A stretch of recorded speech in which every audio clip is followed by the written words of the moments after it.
ఇక్కడే ఒక నిమిషము ఆగాల్సిన పరిస్థితి. ఎందుకోసము అంటే నేను రాసుకున్నటువంటి మాట ఒక్కటి నేను ఇక్కడ చెప్పబోతూ ఉన్నాను.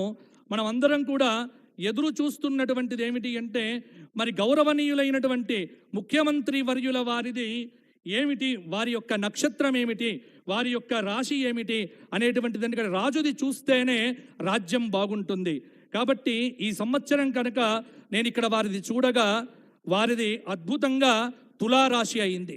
చిత్తా నక్షత్రంలో వారు జన్మించినారు.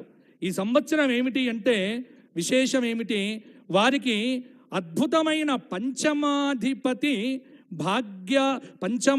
సప్తమాధిపతి వెళ్ళి భాగ్యస్థానంలో ఉన్నటువంటి బుధుడు యొక్క మహాదశ అనేటువంటిది వారి జాతకంలో ప్రారంభమైంది, మొన్ననే ప్రారంభమైంది. కాబట్టి వారికి అద్భుతమైనటువంటి అవకాశములతో పాటు పేరు ప్రఖ్యాతులు, కానీ విపరీతమైన నరఘోష వారిని కొంత కదిలించి వేస్తూ ఉంటుంది. కాబట్టి నరఘోష నుంచి వారు దూరం కావటానికి నిరంతరం లక్ష్మీ నరసింహ సేవ, లక్ష్మీ నరసింహ ఆరాధన, కాలభైరవ అష్టక స్తోత్ర పారాయణాదులో తులారాశి వారు చెయ్యాలి. ఎందుకోసమంటే తులారాశి వారికి ఈ సంవత్సరము అద్భుతమైనటువంటి ఫలితాలు కలగబోతూ ఉన్నాయి. అలాగే తులారాశి ఆదాయం 8, వ్యయం 5, రాజ్యపూజ్యం 2, అవమానం 2. కాబట్టి తులారాశి వారికి ఈ సంవత్సరము తిరుగులేదు. వృశ్చిక రాశి ఆదాయం 14, వ్యయం 11, రాజ్యపూజ్యం 5, అవమానం 2. వృశ్చిక రాశి గౌరవనీయ ప్రధానమంత్రి గారి యొక్క రాశి.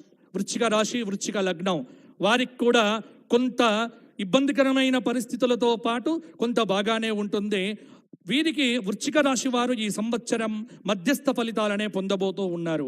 ధనుస్సు రాశి ఆదాయం 11, వ్యయం 2, రాజ్యపూజ్యం 1, అవమానం 5. ధనుస్సు రాశి వారికి అర్ధాష్టమ శని దోషం ప్రారంభమైంది. జాగ్రత్తగా ఉండాలి, ఆరోగ్యాన్ని కాపాడుకోండి. మకర రాశి ఆదాయం 5, వ్యయం 5, రాజ్యపూజ్యం 4, అవమానం 5. మకర రాశి వారికి ఈ సంవత్సరం అద్భుతమైన గ్రహ సంచారం.